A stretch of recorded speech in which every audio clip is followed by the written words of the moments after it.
Hello everyone, welcome to Saroj Mishra's YouTube channel. में YouTube channel पर आप सभी का बहुत बहुत स्वागत है।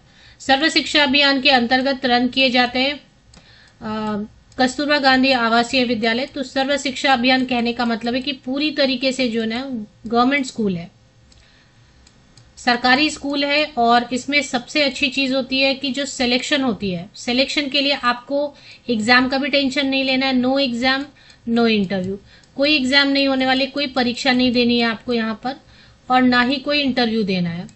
तो बिना एग्जाम दिए, बिना इंटरव्यू दिए सर्व शिक्षा अभियान के अंतर्गत आए हुए कस्तूरबा गांधी आवासीय विद्यालय में आप आवेदन भी कर सकते हैं। और अगर सिलेक्शन हो गई तो सिर्फ आपको डॉक्यूमेंट वेरिफिकेशन के लिए बुलाया जाएगा। डॉक्यूमेंट वेरिफिकेशन का स्टेप सही सही निकल गया तो आपको मिल जाता है ज्वाइनिंग लेटर, आप ज्वाइन कर सकते हैं। बिल्कुल आवासीय विद्यालय है तो आपको रेसिडेंस जो है ना, रेसिडेंस की सुविधा मिलती है, फ्री ऑफ कॉस्ट आप यहाँ पे रहते हैं, आपको वहां पे रहना होता है। लीव्स लेके आप घर जा सकते हैं। बिल्कुल हॉलीडेज होते हैं, स्कूल हॉलीडेज, तो आप घर जा सकते हैं अपने। और अगर जैसे कि मई की छुट्टियां हो गई, गर्मी समर वेकेशन हो गया, या कोई भी वेकेशन है, स्कूल बंद है, तो आप बिल्कुल घर जा सकते हैं।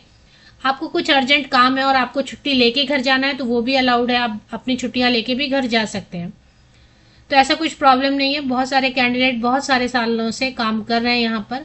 सर्व शिक्षा अभियान के अंतर्गत है तो पूरी तरीके से सरकारी स्कूल होने की वजह से आपको पेमेंट वगैरह टाइम पर मिल जाता है। 25,410 रुपये अभी सैलरी हर 2 साल पे बढ़ाते हैं। 25,410 रुपये प्रति माह सैलरी होती है, प्लस फ्री रेसिडेंस होता है। और पहले तो ना मील्स फ्री होता था, पहले जो भोजन है वो भी मुफ्त होता था, बट अभी मुझे इसका मील्स का पता नहीं है, रूल्स चेंज होते रहते हैं इसके लिए। तो बिना इंटरव्यू दिए, बिना एग्जाम दिए आप सरकारी स्कूल में शिक्षक बन सकते हैं। सैलरी भी ठीक है, ओके। अगर रेसिडेंस फ्री है तो इसके साथ में 25,410 ठीक है। अभी इसमें अप्लाई अगर अदर स्टेट के कैंडिडेट के बारे में पूछेंगे कि अन्य राज्यों के कैंडिडेट अलाउड है नहीं, बिल्कुल अलाउड रहते हैं। लेकिन अन्य राज्यों के लिए एक कंडीशन, शर्त यही रहती है कि अनारक्षित या यूआर अनरिजर्व वाली जो सीट है ना, वो आप चेक कीजिए, उसमें अगर वैकेंसी है तो अन्य राज्य के कैंडिडेट अनारक्षित सीट पे केवल आवेदन कर सकते हैं, और अगर नहीं है तो फिर आप अप्लाई मत कीजिए। तो अच्छी वैकेंसीज होती हैं ये भी। किसी का सिलेक्शन हो जाता है तो कमेंट सेक्शन में आके जरूर बता दिया कीजिए कि हाँ आपकी सिलेक्शन हो गई है, सो दैट। तो इसमें बेसिकली 6, 7, 8 स्टैंडर्ड की पढ़ाई होती है, और अभी कुछ अपग्रेड हुआ है तो 9, 10, 11, 12, लेकिन फिलहाल ये 6, 7, 8 स्टैंडर्ड, छठी से लेके 8वीं कक्षा तक, छठी से लेके 8वीं कक्षा तक को ही आपको पढ़ाना है इसमें। तो इसमें जो 6 to 8 में जो मेन सब्जेक्ट्स हैं, Hindi, mathematics, social science, English, physical education, हालांकि साइंस भी रहता है बट अभी फिलहाल साइंस नहीं दिखाई दे रहा है। तो Hindi, maths, social science, English, physical education, computer में 7 वैकेंसीज हैं। Art, craft, home science and music, इसके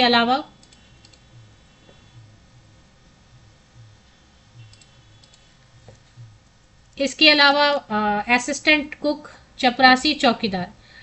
तो टोटल 25 वैकेंसीज, 25 to 45, 25 से 45 साल तक के कैंडिडेट अप्लाई कर सकते हैं। कार्यालय जिला बेसिक शिक्षा अधिकारी लखीमपुर खेरी से ये नोटिफिकेशन रिलीज हुआ है। तो लखीमपुर खेरी वेबसाइट आपको गूगल पे टाइप कर लेना है। लखीमपुर खेरी गूगल पे आप टाइप करते हैं जैसे ही, तो खेरी.nic.in, ये गूगल आपको सजेस्ट कर रहा है। उत्तर प्रदेश में ये एक डिस्ट्रिक्ट है, जिला है। हर जिले में उत्तर प्रदेश में काफी सारे कस्तूरबा गांधी आवासीय विद्यालय रन हो रहे हैं। तो झारखंड में बहुत सारे कस्तूरबा गांधी आवासीय विद्यालय हैं, यूपी में बहुत सारे हैं, बिहार में भी होगा, और कुछ अन्य स्टेट में, हरियाणा वगैरह में भी है, बट वहां की वैकेंसीज मुझे पता जल्दी नहीं लगती है, उनकी सैलरी भी बहुत कम है।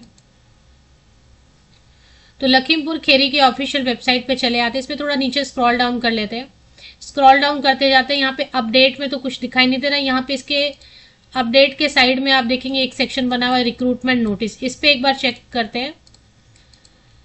Contract recruitment district basic education officer, जहां पे भी basic education officer contract recruitment लिखा है तो वो मतलब कस्तूरबा का ही मोस्टली रहता है। कॉन्ट्रैक्ट रहता है लेकिन 1 एकेडमिक ईयर के लिए रहता है, 1 साल के लिए, 1 ईयर के लिए, फिर इसको नेक्स्ट ईयर बढ़ा देते हैं।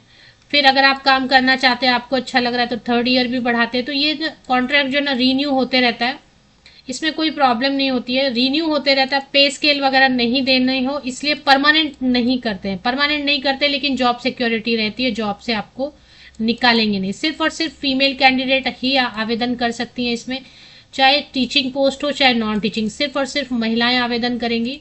और 25 से 45 साल उम्र सीमा रखा गया है।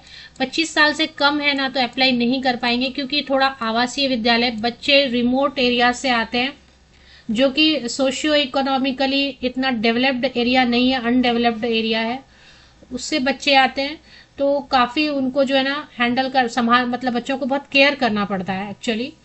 तो इसलिए टीचर्स की एज लिमिट 25 रखी गई है, कम से कम 25, क्योंकि थोड़ी जिम्मेदारी तो होती है। 25 टू 45 ईयर्स तक के कैंडिडेट आवेदन कर सकते हैं। क्वालिफिकेशन चेक कर लेंगे, इसकी लास्ट डेट चेक करेंगे, अप्लाई कैसे करना है वो भी चेक कर लेते हैं। क्वालिफिकेशन तो 25,410 के साथ में आपको आवास मुफ्त रहेगा। आवास में जो छोटे बच्चे रहते हैं 5 साल 6 साल तक के बच्चे आप साथ में रख सकते हैं, लेकिन अगर बड़े बच्चे हैं या फिर मतलब किसी भी पुरुष ये इसके साथ में जैसे आपके हस्बैंड है वगैरह, तो वो आके यहाँ नहीं रह सकते, बिकॉज पूरी तरीके से आवासीय विद्यालय है, बच्चियों का स्कूल है इसलिए। हाँ, छोटे बच्चे हैं आपके तो आप रख सकते हैं साथ में, तो इसलिए ये कंडीशन रहता है। अब इसमें जो है पूर्णकालिक शिक्षिका विषय हिंदी संस्कृत पद हेतु हिंदी और संस्कृत विषय से स्नातक, मतलब ग्रेजुएशन में हिंदी और संस्कृत दोनों होना चाहिए। और यूपी टेट पेपर 2 या फिर सी टेट पेपर 2 चलेगा। मैथमेटिक्स में physics chemistry maths PCM combination से आप ग्रेजुएट होना चाहिए। यूपी टेट पेपर 2 या फिर सी टेट पेपर 2 होना चाहिए। ऑफकोर्स आपने UP TET paper 2 C TET paper 2 किया है तो आपके पास बीएड वगैरह तो होगा, बीएड या एलटी भी चलता है।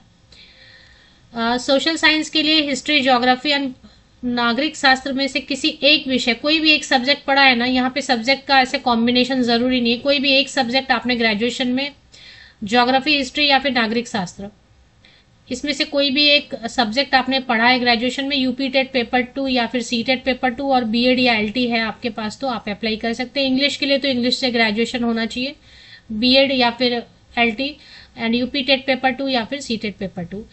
अगर फिजिकल एजुकेशन टीचर की बात करें तो उसमें टेट की जरूरत नहीं है और बीएड की भी जरूरत नहीं है, तो बीपेड, सीपेड, डीपेड सभी अप्लाई कर सकते हैं। आर्ट, क्राफ्ट, म्यूजिक के लिए केवल ग्रेजुएट हैं तो भी आवेदन कर सकते हैं। कंप्यूटर शिक्षक या शिक्षिका के लिए एक्चुअली ग्रेजुएट होना होगा। अब ग्रेजुएशन के लिए बीएड भी मांग रहे हैं, इसमें बहुत सारे ऑप्शंस दिए हुए हैं इन्होंने। अब डोएक भी चलता है, बीसीए भी चलेगा, डोएक का ओ लेवल, ए लेवल चलेगा, बीसीए, बीएससी कंप्यूटर साइंस भी चलेगा, पीजीडीसीए भी चलेगा। और सहायक रसोईया, चपरासी, चौकीदार के लिए 8वीं पास होना चाहिए। जो नॉन टीचिंग पोस्ट है इसके लिए भी फीमेल कैंडिडेट, महिला अभ्यर्थी ही आवेदन करेंगे, और जो नॉन टीचिंग पोस्ट है उसमें एक थोड़ा सा फॉर्मेलिटी इंटरव्यू होता है। सहायक रसोईया का पद पूर्णकालिक है, विद्यालय में निवास करना होगा। 45 साल से अधिक नहीं होना चाहिए, 25 साल से कम नहीं, मतलब 25 ईयर्स मिनिमम होना चाहिए। 1 अप्रैल 2026 कट ऑफ डेट है एज की कैलकुलेशन के लिए। 1 अप्रैल 2026 को आप आधार लेंगे आयु की गणना करने के लिए। 24 अप्रैल 2026, अभी काफ़ी टाइम है, मैं वीडियो बना रही हूँ 10 अप्रैल को। आप 24 अप्रैल तक जो फॉर्म दिया रहता है, देखिए एडवर्टीजमेंट के नीचे फॉर्म दिया रहता है, ये आवेदन प्रपत्र आप डाउनलोड करेंगे, इसे ब्लैक पेन या ब्लू पेन से हिंदी में, अंग्रेजी में, जैसा भी भरना हो आपको।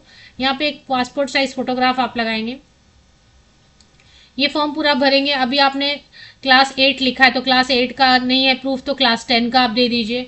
12th, graduation, post graduation, BEd, CTET, जो भी आपके पास आपने कोई और डिग्री लेके रखी हुई है, कंप्यूटर का सर्टिफिकेट किया हुआ है तो सबका पासिंग सर्टिफिकेट, 10वीं से लेके अभी तक का सबका पासिंग सर्टिफिकेट, 10th से लेके अभी तक का जितना भी क्वालिफिकेशन जिस पोस्ट के लिए चाहिए। अब नॉन टीचिंग के लिए तो 8वीं पास काफ़ी है, तो 8 का भी सर्टिफिकेट है तो चलेगा, ज़्यादा नहीं भी है तो। बाकी सब में 10 से लेके कम से कम ग्रेजुएशन तक का तो होना चाहिए, तभी आप टीचर पोस्ट के लिए अप्लाई कर पाएंगे। प्लस बीएड होना चाहिए या एलटी जो भी है, टीचर ट्रेनिंग है आपके पास, प्लस यूपी टेट या सी टेट पेपर 2, ये सब पासिंग सर्टिफिकेट, मार्कशीट, आपको एक आइडेंटिटी प्रूफ, ये सब सीक्वेंस में आपको लगाना है। और इसमें आपको 46 रुपीज़ का पॉइंट नंबर 17 को पढ़िए। आवेदन पत्र के साथ में जो एप्लीकेशन फॉर्म है उसमें दो एनवेलप ऐसा रखना है, दो एनवेलप ऐसा रखना है जिसमें आपका नाम, आपका एड्रेस, आपका पिन कोड वगैरह लगा हो। आपका नाम, आपका एड्रेस, खुद का आपका नाम, address and pin code, 46 rupees का डाक टिकट लगा हो मेन एनवेलप, दो एनवेलप के ऊपर। और वो मेन एनवेलप के अंदर आप रखेंगे, क्योंकि अगर आपको डॉक्यूमेंट वेरिफिकेशन के लिए बुलाते हैं, ज्वाइनिंग लेटर के लिए बुलाते हैं, तो यही दो एनवेलप यूज करेंगे जो आपने मेन एनवेलप में अपना एड्रेस, अपना पिन कोड, 46 रुपीज का डाक टिकट लगा के रखा है, वही एनवेलप यूज करके आपको बुलाएंगे। तो जो लिस्ट है ना, जो शॉर्टलिस्टेड कैंडिडेट की लिस्ट है वो जारी होती है लोकल न्यूज़पेपर में, और साथ ही साथ जो ब्लॉक ऑफिस है जिले का वहां पे भी पेस्ट होता है। मगर आपको नहीं पता चला न्यूज़पेपर में कब आया, तो आपको शॉर्टलिस्ट हुए होंगे तो आपको लेटर आएगा घर पे। बाकी सारे डॉक्यूमेंट्स ठीक से लगा के भारतीय डाक सेवा, इंडियन पोस्टल सर्विस यूज करते हुए आपको दिए गए एड्रेस पे भेज देना है, जिसके लिए कि बेसिक शिक्षा कार्यालय, जिला बेसिक शिक्षा अधिकारी, लखीमपुर खेरी, 24 अप्रैल 24 अप्रैल 2026 तक पहुंच जाना चाहिए।